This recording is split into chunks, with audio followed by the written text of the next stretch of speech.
This is Beth Bunchman with Second Nature Health Coaching. Today I'd like to talk to you about the power of thought.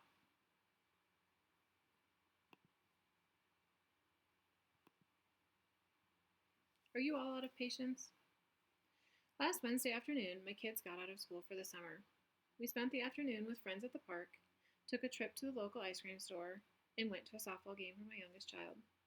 It was a beautiful day, and we all had a lot of fun. The kids slept in the next morning, then played quietly while I worked for several hours. I thought, we are off to a great summer. But by mid-morning, the bickering started.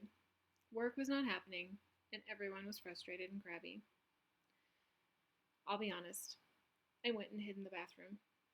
I took a quick trip to Facebook land. And what did I discover?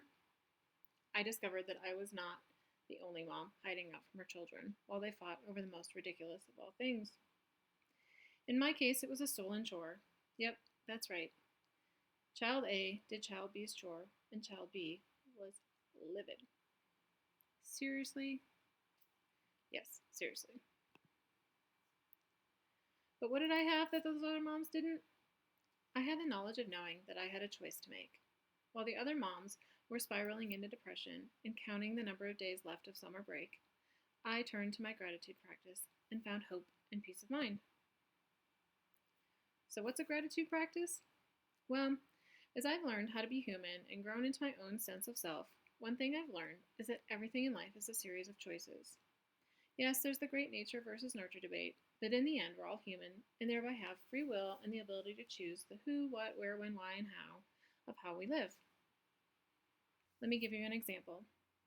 I often think I was born a glass half empty kind of person. However, I'm frequently complimented on my calm and patient demeanor, my ability to see the silver lining, or to see another person's perspective. Also complimented on my smile and my overall presence. This may seem contradictory to you, or like maybe I just don't give myself enough credit, but I truly believe it comes from my effort and desire to create a more positive reality. But the truth is, I really must create it. For me, this takes constant effort, and I often falter. Without that effort, I'm prone to depression, anxiety, and I tend to see my life in a very black and white or all or nothing way. In other words, a positive mindset is not something that comes naturally for me. However, I've learned to make it easier to achieve, and I'm constantly working to create the neural pathways necessary for a positive mindset to become second nature for me. How do I do that? Through a gratitude practice. Research shows that cells that fire together wire together. This means that when our brain cells communicate with one another frequently, the connection between them strengthens, and messages are transmitted faster and easier until they become automatic. So what does that mean for you and me? Basically, what that means is that ruminating incites negative thinking, while a gratitude practice leads to a more automatic positive mindset. Since this wasn't something that came naturally to me, I searched high and low for a book or a journal or some other resource to help me, but I didn't find what I needed. So I decided to create my own practice.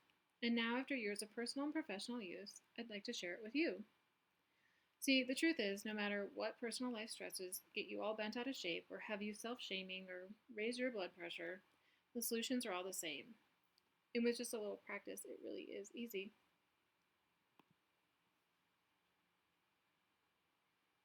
As a stay-at-home mom turned work-at-home mom, I have these three beautiful little people that rely on me for pretty much everything, and it can be exhausting. So I need to fill my tank as often as I can with healthy foods, fitness, alone time, social outings. But even more important than that is how I think about my life. It's common to blame our circumstances for our current state and attitude. However, consider for a moment if the opposite was actually true. What if your attitude and thoughts could instead determine the outcome of a situation? This is called the law of attraction, and it is a widely accepted theory that has been taught for hundreds of years and is now confirmed by modern science. The law of attraction is based on the premise that thoughts are energy, and like energy attracts like energy.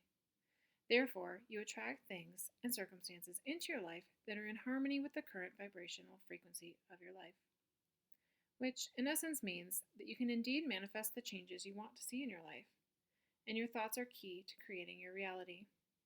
By learning to control your dominant habitual thoughts, You can change the path you are on in your life. However, this also means that if you frequently validate your concerns or gain from your limitations, you will be stuck manifesting more of the same concerns and limitations.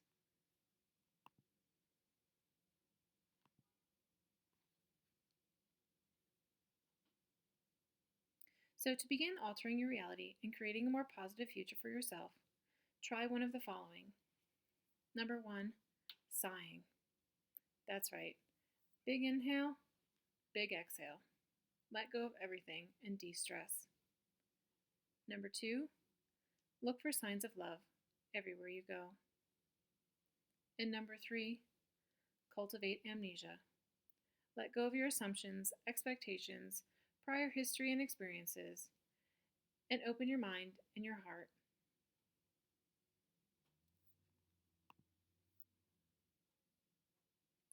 Over the next couple of days, try to do each of these at least once. The more you do, obviously, the better. The more you'll notice, the bigger changes you'll see.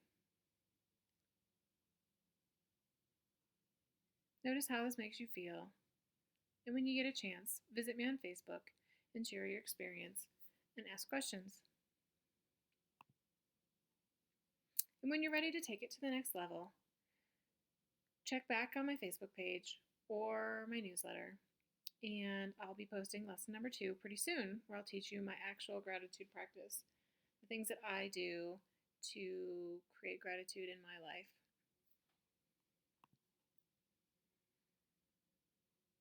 Feel free to contact me anytime. I love to hear from people. I love to hear your stories. I love to meet you and see what you're doing and how you're growing and changing. Contact me anytime. I look forward to hearing from you. Have a great day.